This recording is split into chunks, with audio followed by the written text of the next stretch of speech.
بسم اللہ الرحمن الرحیم۔ برادران اسلام، پچھلے خطبات میں آپ کو نماز اور روزے کی متعلق تفصیل سے بتا چکی ہوں کہ یہ عبادتیں انسان کی زندگی کو کس طرح اسلام کے سانچے میں ڈھالتی ہیں اور اس کو اللہ کی بندگی کے لیے تیار کرتی ہیں۔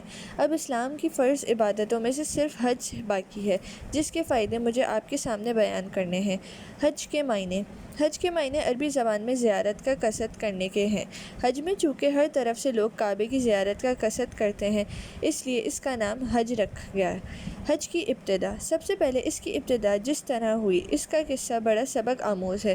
اس قصے کو غور سے سنیے تاکہ حج کی حقیقت اچھی طرح آپ کے ذہن نشین ہو جائے، پھر اس کے فوائد کو سمجھنا آپ کے لیے آسان ہوگا۔ حضرت ابراہیم علیہ السلام کے زمانے میں حالات۔ کون مسلمان، عیسائی یا یہودی ایسا ہے جو حضرت ابراہیم علیہ السلام کے نام سے ناواقف ہو؟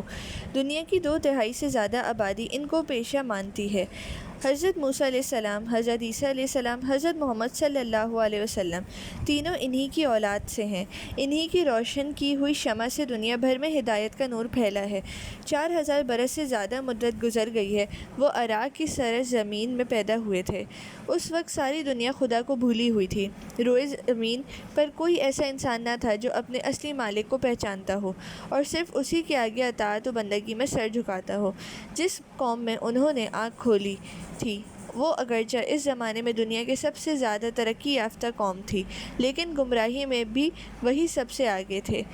علوم و فنون اور صنعت و حرفت میں ترقی کر لینے کے باوجود ان لوگوں کو اتنا ذرا سی بات نہ سوچتی تھی کہ مخلوق کبھی معبود ہونے کا اہل نہیں ہو سکتا۔ ان کے ہاں ستاروں اور بتوں کی پرستش ہوتی تھی۔ نجوم، فال گیری، غیب گوئی، جادو ٹونے اور تعویذ گنڈی کا خوب چرچا تھا۔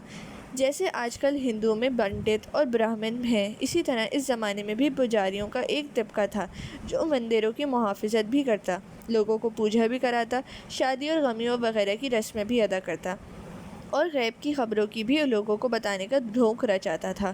عام لوگ ان کے پھندے میں ایسے پھنسے ہوئے تھے کہ انہی کو اپنی اچھی اور بری قسمت کا مالک سمجھتے تھے، انہی کے اشاروں پہ چلتے تھے اور بے چوں و چرا ان کی خواہشات کی بندگی کرتے تھے، کیونکہ ان کا گمان تھا کہ دیوتاؤں کے ہاں ان پجاریوں کی پہنچ ہے، یہ چاہے تم ہو پر دیوتاؤں کی عنایت ہوگی ورنہ تم تباہ ہو جاؤ گے۔ پجاریوں کے اس گروہ کے ساتھ بادشاہوں کی ملی بھگت تھی۔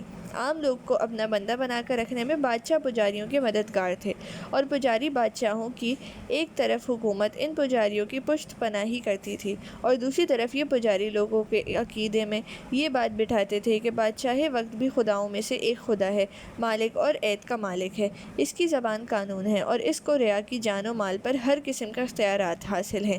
اتنا ہی نہیں بلکہ بادشاہوں کے آگے پورے بندگی کے مراسم بجا لائے جاتے تھے تاکہ رعایا کے دل و دماغ پر ان کی خدائی کا خیال مسلط ہو جائے۔